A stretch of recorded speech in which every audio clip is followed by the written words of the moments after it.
do what they want to do, and then tomorrow go to court and say, I ran away. And the court will side with the police and say, yes, there is no evidence that they had me. This is an extremely bad precedent. That's why we have insisted to the council to make sure that they appeal this decision, because what it does is encourage impunity in the security agencies of this country. It is basically telling them, you do what you want to do, arrest, and whatever you want to do, just do it. But when you are brought to court, you can simply say the suspect ran away, and the court will side with you, and they will say, yes, there is no evidence that you have them. So we are extremely disappointed. As I said, it's a grave miscarriage of justice, and the search for Brian continues. We are not giving up. Brayo lazima tumpate, dead or alive. Hapo lazima tuambie.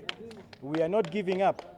Hatutawacha, tutafuata every legal means there is until we confirm mahali Brayo yuko ama mwili wake. Thank you. That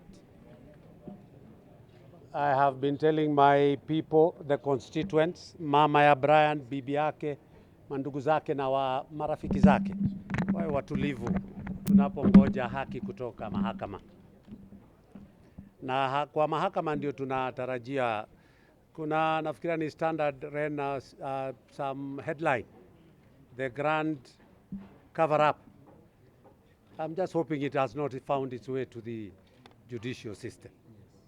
Because how else now do I, when the KWS accepted they had Brian, whether by name or not, eyewitnesses, including the mother, who knows his son, she gave birth to her son. So she could not have mistaken. And she saw 6 KWS officers, assaulting, manhandling. And Brian was not arrested in KWS. Brian was arrested outside the fence. So the first place that they ought to have been taken Brian is Bondeni police station, and not to take him back to 5 kilometers. Secondly, and it is very sad, I have never expected this from a court of justice, that the DCI, which is a wing, or which is the department bestowed the responsibility to investigate, found the 6 officers culpable and recommended for their prosecution. Yes. Now what does the DPP does? He sits on the file. What does how can a judge, I don't want to say that the judge was not right or was right or not right, but how then the lawyers requested, because we are not satisfied with the evidence given by the two people who gave evidence, the DCI and the in charge of KWS, were never present in the arrest of Brian. So the lawyers requested that those people who arrested or abducted Brian to be brought before court so that the judge could make an informed decision as to whether these guys are culpable and they should produce Brian dead or alive. Then I had the lawyers saying that the coordinates of the phone numbers for the 6 officers and Brian to be produced so that he could make an informed decision. Then what does he do? I called my lawyer. I was with Auma, my colleague from Nakuru Town West, pursuing this matter at the DCI, the CCIO's office. He was not in his office. We went to the ODPP's office, again to pursue why is it that their file, and Auma is not, I'm not alone in this thing. Auma has another file that happened some 6 months ago. Another child disappeared. There was a recommendation from DCI to charge KWS. That file was recalled back by ODPP for review. Then how do I make a decision, then review my own decision? We expected, just like any other person, I be charged, because there is a recommendation, by the investigating department, And then now the file, the ODPP can allow the justice system that will to move on. And if he thinks there is enough evidence to recall that file, then he can recall as the case was going on. But what happens? Now, Brian is nowhere. Eyewitnesses saw that, and they gave their evidence. It's unfortunate, as the lawyer has said, that the police officers who are supposed, how do a police officer go to touch a woman and even almost undress her? We allow police women to handle women suspects or women whatever. Or a man, if it was a man now holding me or trying to force me out, I would say no problem. But how does a police officer go to hold an old woman, including the mother who is disabled, she's on the floor? Allow that person to grieve, allow that person to ventilate, allow that person to be able to think what the judge has said, and then just allow those people to live in peace. We have maintained peace, but now, what happens now? But as we have said, we will pursue this to the last place, the last court, and that is the Supreme Court. We are going to appeal, as it has been said. In my view, I wouldn't advise the lawyers to go back to that court. I wouldn't advise. We better go to the High Court. If we fail there, we'll go to the Court of Appeal, even to the Supreme. Now, I don't want to, I think I've seen a lot of issues, Kinahavi, the LSK, and other people now putting a lot of question mark on the judiciary. I think na ile kitu ilifanyika sometimes back, where we were vetting judges afresh. I think we need now to go back to that and judge. We vet these judges again afresh. It was there. And why were they being vetted? So that you can be found whether you are corruptible or you can be able. Justice denied is justice delayed is justice denied. Na it is, mimi ngoja tu tufuate mawakili kwenda kutafuta kwa Mama Brian. Nimekuwa na Mama Brian for the last 1 week kwake nyumbani. How I wish the judge would know what that woman is going through. How I wish mama bibi yake angeona vile anapitia na watoto wake. Msichana wake anasinda akiuliza baba alienda wapi. Na kama tungepewa mwili, hatuna maneno mingi. Si tungeazika tu tunapopasu. Lakini kwa sababu wameamua kwenda kwa hiyo barabara, tutaenda kwa hiyo barabara ya kuendelea kutafuta haki ya Brian, and I want to assure you, Mungu aliye juu mbinguni, Mungu aliye juu mbinguni atatutolea Brian. Wewe kama binadamu, wewe kama jaji, wewe kama watu ya KWS, na si mtu mmoja amekufa pale KWS. Ni wengi sana wamekufa. Na kama ni hivyo itasemekana ati kweli mtu ameshikwa, alafu kesho polisi watakushika, waseme ulitoroka, shughuli inaishia hapo, wewe tena unapotelea mbali. Tunasema tu hivi, mimi nitapasui mata to the last point. Hata kama tutamalizia kwa Supreme Court, I will go to that extent. Kama Supreme Court wataona kweli, ikiwa dereva alisema kuna mtu alikuwa na yeye ati na akatoroka, na si ati wajui Brian. Kwa sababu kama hakumshika kivua samaki, Brian alikuja kutolewa nje. So they knew who they were coming to look for. Si ati waliona ati kwa sababu Brian wamemshika msituni ati Brian walimkuta nje ya fence na wakamrudisha ndani. Sasa itakuwaje tena unatuambia nyinyi hamjui? Na hiyo narrative. Na kama DCI ameangalia na akaona kweli hawa watu wanatakana kushtakiwa. Sasa jaji, sijui kama jaji naye tumpatie majukumu kule bungeni, awe pia anafanya investigation so that anaweza kwenda kufanya na kutoa uamuzi ule. Lakini tutaiwachia tu hapo. Kama vile ndugu yangu anasema, inaweza kuwa huyu ni mmoja wa wale ambaye pengine wametembelewa na pepo mbaya. Tutaenda kwa labda jaji mwingine ambaye pengine atatusikiza na ataweza kutupatia haki kwa kijana. Huyu kijana ni kijana mdogo sana, ambaye kijana wa miaka 31. Lakini tutasema tu ya kwamba sisi tutapasuu hiyo barabara, na vijana wetu wameendelea kutimiza kuweka amani. Nitawaomba tena tuendelee kuweka amani, lakini hiyo sasa, unajua naye inafikaga mahali ingine inabidi hata mimi ninakaa kando, kwa sababu sasa mandugu zetu, Mheshimiwa Fadhili, Mheshimiwa Sakwa, Mheshimiwa Geru, Mheshimiwa Muna, wale ambaye tumekuwa na wao katika mambo haya, ilikuwa ni leo niweze kuwapatia ujumbe, kwa sababu wako katika shughuli za kikazi na ilikuwa ni muhimu, lazima wangeenda. Hawakuwa na sisi na wameniambia nilete apologies zao.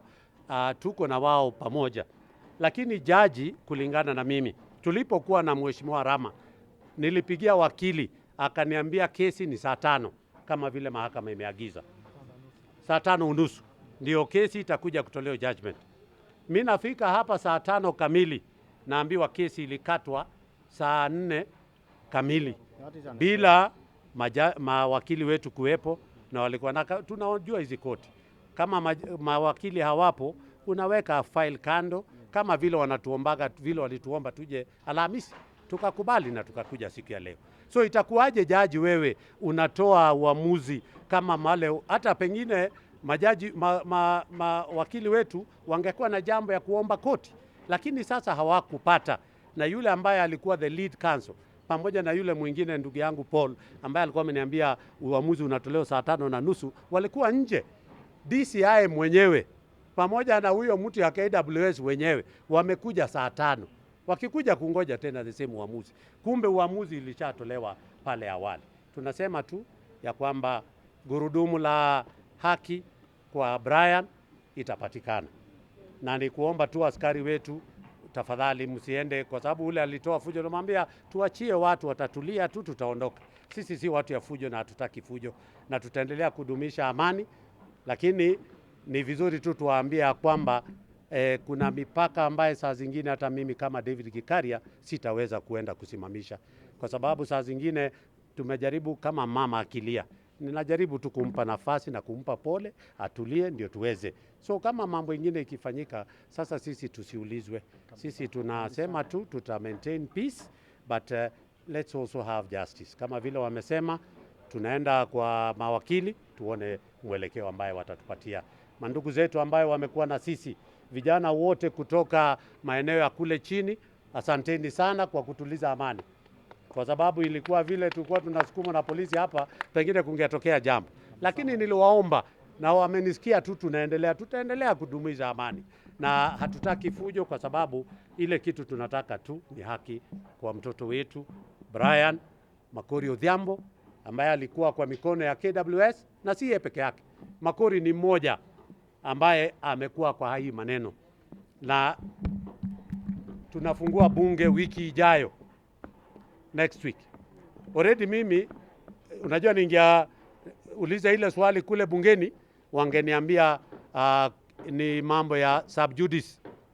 Subjudice ni wewe unauliza swali na iko kotini. Sasa koti wametoa. Sasa tuko na nafasi kule bungeni kuuliza kamati ya usalama ambayo inaongozwa na ndugu yangu Tongoyo. Nitauliza hiyo swali, hata iko tayari, it is printed, I will share with you. Tayari swali tumepeleka bungeni. We are back on Tuesday. I'm just asking the speaker kindly give it a priority. Ndio kamati ya usalama bungeni itake over from hapa, na kule hakutakuwa mambo ya fiche, hakutakuwa mambo ya kwenda kufunika, na bunge sio mahali ya the grand cover up ambayo ilikuwa imesemekana. So niko na nafasi kupitia na hiyo karatasi hata tuliwacha kwa meza yangu this morning, the question that I've already put forward, na nitatumia kwa nyinyi watu ya habari ile yenye nimepeana tayari bungeni kuuliza. I was just sasa itanisaidia kwa sababu ya subjudice haitakuwepo. Itakuwa sasa mambo imeisha kotini, sasa tuanze kufuata, na ninawaambia kupitia bungeni tutapata haki. The only problem ambaye tutakuwa naye sasa pale, haitakuwa maneno ya kuja kusikiza. Hata hao wenye walikuwa husika wataitwa wakuja watoe testimony zao, na bunge itatoa recommendation kwa idara zile. It is unfortunate, I don't know nimeomba koti katika one of my prayer is that those who are culpable wachukuliwe hatua. But already DCI ashasema wachukulie hatua. Sasa saa zingine naona kama ni it's an exercise in futility. Kama DCI amesema washtakiwe, ombi langu pale ni hao washtakiwe, na DCI tayari ashaongea na akasema washtakiwe. Lakini hata hivyo, I will allow the system na process ya bungeni iendelee so that we can be able to get justice for Brian. Asanteni sana.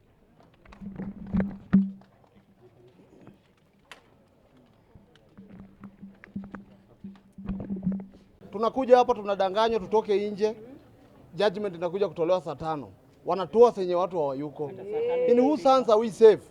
Kama polisi watachukua mtu watu wakiona, waende na yeye waseme amepotea. So wana expect nani amlete? Kama kwa mkono yao hatuko safe, kwa mkono ya koti hatuko safe. Sisi ni wanani? Sisi ni wa Mungu tu. Inawezekano sana mnatudhulumu hapa. Na hii ni kudhulumiwa. Hii inafaa iende hata kwa Chief Justice Koome aone. This is the impunity. Hii ni impunity ukweli. Kwa sababu ni kumaanisha kama una pesa huna haki. Kwa sababu leo ingekuwa hii kesi ni ya mtu mwingine maarufu, watu wangefukuzwa nje ifanywe hivyo chini ya maji. Hii ni impunity na tunasikitika sana leo sisi kama walala nje. Kwa sababu Brian hana mtu anaweza kumtetea, mama yake hana pesa, baba yake hana pesa. Yeye ni wanani? Sisi ni wanani wenye hatuna kitu? Hiyo swali nataka kila mtu ajiulize kwa kichwa yake. Sisi ni wanani? Kama koti pia inaweza kuwa si yetu, kwa sababu leo kama hiyo judgment inakuja kutolewa, tunafukuzwa nje kimpango tu, alafu wanarudi wanatoa peke yao. Kwa sababu ya nini? Ni kuficha ukweli. Leo kama mimi nachukuliwa, wewe unaona, huyu anaona, huyu anaona, alafu the same people wanakuja tu wanajiinvestigate, wanasema hakunichukua na mimi nimepotea. Ni uchungu sana, ni sad day, tuko na uchungu. Sisi ni walala nje. Sisi wetu labda naweza kuwa ni Mungu tu. Hata rais hata haoni hii kitu. Tangu ime happen, how many days imepita? Juzi machifu wamechukuliwa tu hapa, machifu 5 wameongea kila mahali. Brian kwa sababu hana mtu wake, kwa sababu ni mtu anatoka mtaani. Hiyo si right. Sisi tunaomba haki. Haki hata kwa mnyonge nafaa ikue. Na hapa ndo tunajua haki ya mnyonge inapatikana. Sasa kama hapa itakuwa ni hivi, sasa hivi wanasema mambo ya kuapili. Kama si hao watu wa mashirika, nani ataapilia Brian? Sisi tuko na nini ya kuapilia Brian? Hiyo si ni justice tumekuwa denied tukiona na macho. Hiyo ni justice tumenyimwa hivi tukiona. Ni uchungu sana. Na hii ni a wake up call to everyone. Leo ime happen kwa sisi wenye hatuna kitu, koti imetudhulumu. Kesho pia itakuwa ni nyinyi. Asanteni sana. Mimi naitwa As at the time of filing this petition on the 21st of January 2025 or thereabouts, the subject had not been released or arraigned in court charged with any offense. The court did summon the first and second respondents who appeared in court on the 28th January 2025. They did not produce the subject, explaining that it's not in their custody. The second respondent confirmed arresting 11 people on the 18th of January 2025 for trespassing upon Lake Nakuru National Park. One of the suspects, who had been arrested separately, is said to have fled after he was allowed to relieve himself in the bush. The identity of the suspect had not yet been established, and the second respondent was non-committal as to whether the suspect is a missing person subject of these proceedings. The other 10 suspects were produced in the lower court and charged over the alleged trespass. On his part, the first respondent also saw that the police are unaware of the whereabouts of the subject. He, however, stated that he's conducting investigations over the disappearance and had recorded statements from officers of the second respondent who were reported to have arrested the subject. The first respondent seemed to be satisfied that the subject was the one who had been apprehended by the second respondent's officers. The first respondent further stated that they conducted an identification parade involving the officers suspected to have arrested the subject, but witnesses failed to pick them out at the parade. Nevertheless, it was recommended to the Director of Public Prosecutions, who is the third respondent to these proceedings, to charge 6 officers of the second respondent with the offense of abduction in order to murder, contrary to the provisions of Section 258 of the Penal Code. The basis of a habeas corpus application is Article 51, Sub-Article 2 of the Constitution, which provides, and I quote, "A person who is detained or held in custody is entitled to petition for an order of habeas corpus." Article 165, 3A, B of the Constitution grants this court unlimited jurisdiction to determine a question of whether a right or fundamental freedom under the Bill of Rights, including the right to an order of habeas corpus, has been denied, infringed, or threatened. Section 389 of the Criminal Procedure Code goes on to state that the orders or directions that the court may give in habeas corpus applications. The orders or directions will include requiring any person detained within the limits of Kenya to be dealt with according to the law, that any person illegally or improperly detained in public or private custody be set at liberty, and the court may also issue an order that a prisoner be ordered removed from one custody to another for purposes of trial. As observed in the case of LSK versus Brian Odhiambo and others reported in 2018 EKLR, the issue of custody is critical before a habeas corpus order is made. It should therefore be shown that the subject is in the custody of the respondents. In the case of Masood Salim Ahmed and another versus DPP and 3 others also reported in the EKLR 2014, it was observed that the general burden of proof in a habeas corpus application must, pursuant to the provision section 107 of the Evidence Act, remain with the petitioner. It must therefore be demonstrated that the missing person is under the custody of the respondents for the court to invoke its constitutional and legal power to order his or her production. The petitioner's advocates extensively cross-examined their first and second respondents, but they maintained that the subject is not in their custody. It boggles the mind how the subject could just disappear into thin air at Lake Nakuru National Park and fail to get back home.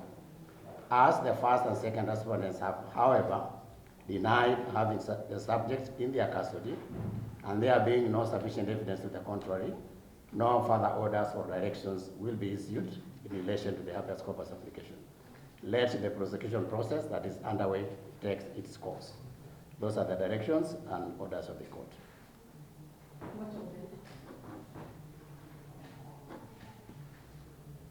Much of that, my lord. I don't know that handles the issue of the court record. It is an application to that effect.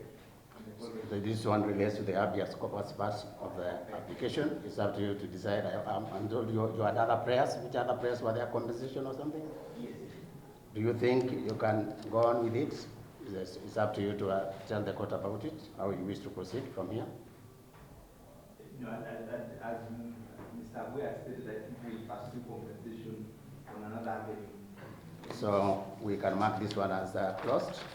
Yes, I think we can mark this one as closed here. Only that the issue of that application, I don't know that the application for the call record, I don't know that is achieved on this ruling, or probably you can get directions on that. The last time we were here, on the call records and the 6 witnesses to be produced. The call records for Safaricom and Airtel, for the 6 officers, and Brian, and also for the 6 officers to be summoned for the course of the cross-examination. So the court said that, if you recall, I made direction on that day, and I said it was sufficient that the 2 officers had come. I was going to deal with the habeas corpus application based on what was presented that day. Oh, much yes. So as far as habeas corpus is concerned, this is the end. If you want to pursue other remedies, as you say, then probably it's another separate action. So we mark this one as closed. Yes, I think we can mark that as closed, and probably you can give us a right of appeal, and subject to consultation with the client. Just consult, then you'll see whether it's available.